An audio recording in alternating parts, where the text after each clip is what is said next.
ever been in a place where you are disregarded or judged because of what you look like? Well, I have, and it wasn't fun. I moved to the UK at the age of 10, and since then, things have been what some would call interesting. Hello, everyone. My name is Oluwadarasimi Femi-Pius, and what I'm about to share with you is what has shaped me into who I am today. Originally, I'm from Nigeria, and I lived there for 10 years. So I was already somewhat immersed in the culture. It was all I had ever known.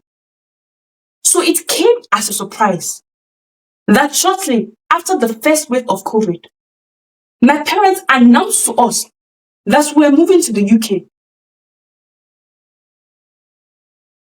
The shock was inevitable.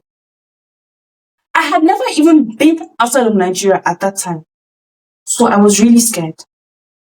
But I was also really excited. Long story short, we landed safely, and the first few weeks were just settling into the country, so everything was nice and chill until I got to school. The first day of school, I was so scared. My hands were shaking. But it was a new environment, so I just brushed it aside. Well, it was really bad. I got there, and then I realized that I was the only black person in my year. So that was just amazing. I was introduced to the class by the teacher, and not even 2 seconds after, I was bombarded with questions upon questions. In fact, some people had the audacity to ask me if I could speak English. And I was just looking around at all of them, thinking how ignorant they all were. I was very alone. I wasn't myself. I stopped talking. I stopped contributing in class. And when I got to high school, it got so much worse. I completely shut down.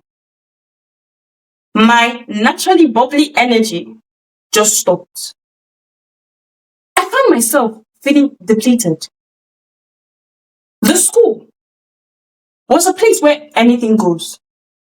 The teachers didn't really care. And the students, they were all just looking for the next vulnerable person to pick on. I was in a place where I was looked down and made fun of. And it was stifling. Like I was choking. I could not go. It was really bad. So I decided to fix it. The problem was that I thought that I didn't matter. And I was in an environment that neither supported me nor encouraged me. I was so homesick. I felt so alone. And I was conforming to their views and their values because I didn't know who I was. I became withdrawn. And honestly, I was very lost and confused all of the time. I used to be someone that they would always call for projects and presentations back home. So I wasn't naturally shy. But I became shy. This was really a problem for me because I couldn't even recognize myself. I had become a totally different person. And I didn't like this. So I decided to fix it. I asked my parents if I could change schools. And they agreed because they could also see the change in me. So we got to work. We found out about grammar schools, which in the UK are academically strong government-funded schools. It took a little while, but I did the necessary tests and I got in. The environment change really helped me bounce back. Everyone there was so nice and helpful, and it really helped me feel safe enough to share without being scared or being attacked. People there are serious-minded, and it is very competitive, which I learned is good for me Because in the old school, I found myself conforming and trying to fit in. But in the new school, it was like I found my sparkle again. I was fine with standing out. Everything all sums up to this. If a place isn't working for you, and if it doesn't suit you, then do not feel the need to remain in that toxic environment.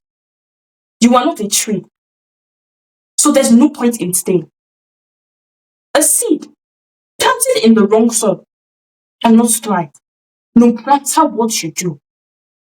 It is not cowardly to protect yourself or to know when you need to pull out. It's the right thing to do. Thank you. Want your child to speak like that? Join the ProSpeak Life Academy and watch them grow in confidence, clarity, and purpose. This is the Speak to Inspire, where your voice is your power.